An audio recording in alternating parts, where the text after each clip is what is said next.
Ito, meron agad kitchen, makikita, merong lutuan at merong refrigerator. At dito naman, sa bahaging ito, pwedeng paglagyan ng ating mga benepisyaryo ng pabahay dito ng kanilang dining area. At pagdating naman sa bandang ito, Angelic, makikita nyo din, may 2 kwarto dito sa pabahay program ng pamahalaan. Makikita yung sample ng sala set. Angelic, isa lang ako dito nga sa libo-libong units na maaaring mapakinabangan ng ating mga benepisyaryo, ng ating mga kababayan na pabahay program nga ng pamahalaan. At bukod dito sa San Mateo Rizal, meron din ito sa Metro Manila at iba't iba pang probinsya, at handog yan ng Administrasyong Marcos para nga mabigyan ng disenteng bahay ang ating mga kababayan.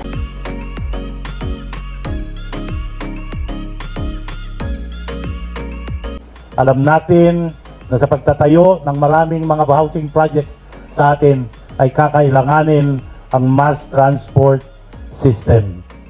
Kaya po, malugod namin sa ating mga panauhin, malugod po namin kayong tinatanggap sa aming bayan at hangad po namin na patuloy nating pagtutulungan ang pagpapabuti ng buhay ng mamamayang Pilipino sa ilalim ng bagong Pilipinas. Tayo dalawin pa at tingnan ang programa ng ating mahal na Pangulong Bongbong Marcos na magbigay ng pabahay sa ating mga kapos, ang mga kababayan.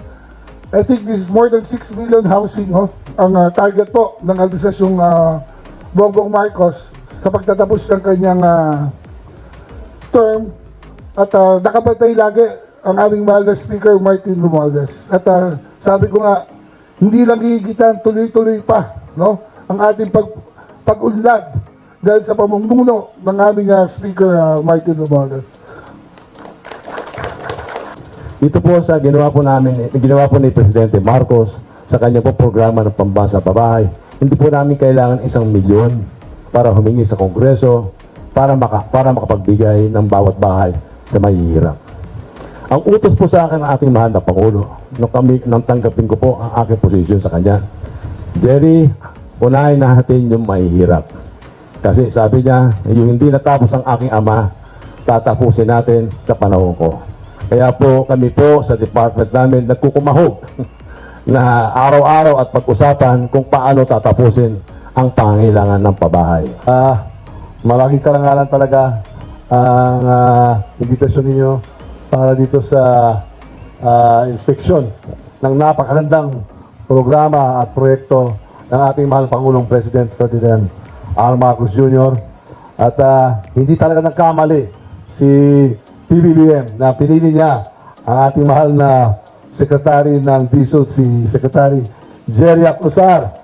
Kaya noon pa sa private sector, talagang sikat talaga siya kasi nakikita lahat ng mga developments niya at ang ganda talaga ang ginawa niya talaga sa taong bayang Pilipino doon sa private sector. Magagarang mga proyekto ng mga developments at ngayon siya ang nagbibigay ng vision.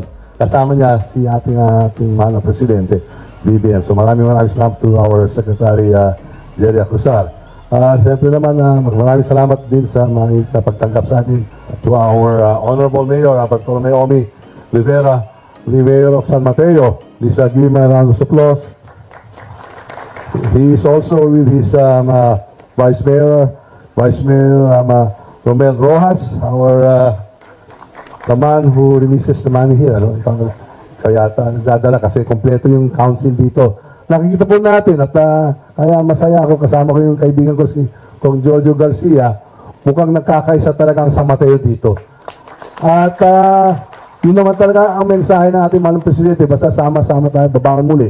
Tingnan mo, nagkaisa tayo dito sa San Mateo. Kayo na nanapili at kayo na una dito sa napakagandang housing project. At ito magiging kumbaga, this will be the standard. Itong standard ng lahat ng mga housing projects lalo na sa NCR. Kung saan there will be at least 55 sites. At saka, the target is 170,000 units dito ng housing na abot kaya ng lahat. Talagang, bilib ka na ako sa sir. At sa team ninyo rito, kaya mukhang sisikong sali, tinitingnan nyo mga unit dyan.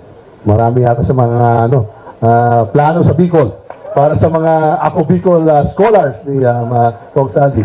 Kailangan batiin ko yan kasi ako speaker pero Sa totoo lang po, araw-araw pag nasa opisina ako, may lalapit sa akin kung congressman man o kung sino man.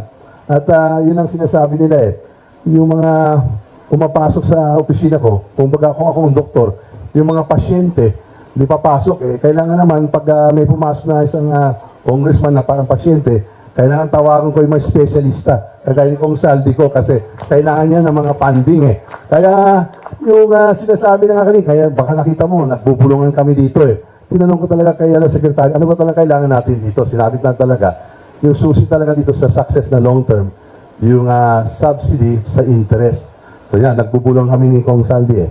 Sinabi niya, sa umpisa, baka mga 10 billion, 20 billion, habang dumadami. Pero ito na masasabi ko sa iyo. Habang speaker ako, committed ko na yan. Kaya ito po ang gusto ng ating mga presidente. Kaya kayang-kaya naman eh. Ganito talaga yung yung sinasabi ng presidente yung all of government approach, basta sama-sama tayo, di ba? Ayan, nakakaisa tayo, nakita tayo, ganda yung tala sa San Mateo. Lahat united. So madali lang mag-implement, magbaba ng mga programa at proyekto to kasi wala namang masyadong away-away, kaya mabilis, maaga at saka mangara yung trabaho. Kami po din sa Kongreso ganun. Nakakaisa rin kami at nakita natin noon pa, nung unang sona na natin yung mahal ng presidente, nakita natin yung mga programa niya. Ito yung mga legacy housing project. Bukod pa rin yung mga legacy housing project, meron siya mga legacy hospital or medical care facilities. Kaya yun din ang sinusuportahan nila at saka yung legacy food program para sa mga hirap. Ito yung mga bahagi ng ating mahal ng presidente. Yan yung mga iniisip na talaga na mga napaka-importante. Kaya dito naman tayo nakita ay napakahalaga talaga itong housing. Yun talaga sinabi talaga ng ating magagaling talaga na sekretary. Yung housing, talagang iba talaga yan.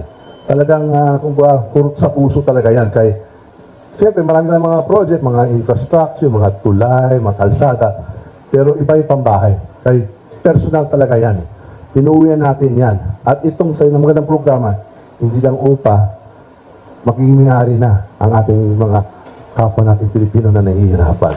At salamat talaga sa pag-iisip ninyo, pagpaplano ninyo ng ating mahal na presidente, mangyayari na to. Siyempre, sa umpisa lang medyo nahihirapan lang tayo kasi siyempre, nag-a-adjust tayo, pinaplano-plano lang natin. Pero nakita ko, tuloy-tuloy na to. At again, bilang Speaker of the House of Representatives, kasi po, kami po sa House, nagkakaisa kami rin din sa House of Representatives. Wala kaming ginagawa kung hindi araw-araw inisip natin ano ang mga gandang panukalang batas kagaya ng national budget na ilalatag natin para ilalaan natin ng magandang funding program. At kaya ngayong araw na to, nalaman ko na napaka-importante ito yung yung subsidy para sa pambayad ng interest para hindi mahirapan yung ating mga titirahan dito. Gagawin natin ng paraan. At mukhang sabi ni Chairman Saldi ko, mukhang kakayanin natin na for the next 2 to 3 years, sagutan nga natin. Basta kung sama-sama tayo dito sa programa nating mahal na presidente, I assure you on the part of the House of Representatives, I as your Speaker of the House will guarantee that this interest subsidy will be appropriated in the succeeding national budgets of the Republic. Kaya that's my commitment today. And kung meron tayong konting contribution ng araw, yun po ang commitment natin. Kaya nakikita natin, napakaganda yung programa. At ito, nakikita natin, ito na. Ito ng ebidensya. Hindi na lang kwentuhan, hindi lang plano, nakikita natin. At saka, kung nakita mo yung mga units, napakaganda. Dekalidad talaga. At ito mga housing, hindi lang housing. May yung concept talaga ni Secretary at ng ating mahal ng Pangulo, hindi lang housing eh. May mga amenities, sinasabi nila mga basketball court, may swimming pool, meron pang mini mall na tindahan. Kaya hindi talaga tayo mahihirapan. Pero magaling din yung mayor mo. Agad-agad at si Congressman, dinagdagan na kailangan may kalsada. Dagdagan pa natin yung konekto. Kaya sabi naman ni Kong Sally, okay rin. Kakausapin natin mamaya si Secretary Manny Bonohan sa DPWH. At saka siyempre yung railway din. So, siyempre na-input din natin yan kasi hindi naman tayo pupunta dito. Kaya maganda yung lane natin dito, marami tayong mga programa. Pero siyempre, pag-ikot natin, kami po sa Kongreso, handang-handa kami makinig din sa yung lahat. Yun din trabaho natin. So, nandinig natin, we have taken note of this. So, I assure you, we will do everything within our powers to assure that not only is this wonderful housing program here in San Mateo will be successful. But ayusin din natin yung connection, yung kalsada, at siyempre para yung sa mga commuters, kakusapin din natin yung ang ating mahal na secretary, si Bautista, yun sa DOTR, isang magandang railway para sa mga commuters para hindi talaga mahihirapan ang mga titira, yung mga homeowners dito. Kaya yun pong commitment natin. So sige, ganun na lang muna ang mensahe ko na unang-una, nagpapasalamat ako sa buong San Mateo. Ay napakasarap ang feeling ko dito sa pagpunta dito kasi mainit yung yung pagtanggap niyo sa atin at maganda talaga dito at malapit lang sa Kongreso. Kaya yun din ito sasabihin ko sa iyo, yung masisipag na yung mga leaders nyo dito, hindi lang yung mga local dito, mga councilors, yung ABC, saka yung SK, pero yung congressman mo dito in partnership with the mayor and the vice mayor and of course your provincial board member, pwede bumisita sa atin dyan sa Kongreso. Our doors are open. Kung ano mga kailangan ninyo, alam niyo kung Jojo. Diba? Kung meron kailangan mga AIX, MAIX, TUPAD, at meron pa kayo mga bagong pondo, yung AKAP. Diba? Na mas malawak ang reach. Yun din ang isang vision ng ating mga Presidente PBBM. So yun na lang po. Basta ako po si Martin Romales, ako po yung leader ng House of Representatives. Kasama ko si Kong Sally, si Kong Jojo. Handang-handa kami sa Kongreso. Hindi lang magtrabaho, mag-isip, at buwan ng tamang batas, pero handang-handa kami makinig sa mga hinahin nyo, lalo na dito sa San Mateo. Mabuhay po kayong lahat. Mabuhay ang San Mateo. Mabuhay ang Pilipinas.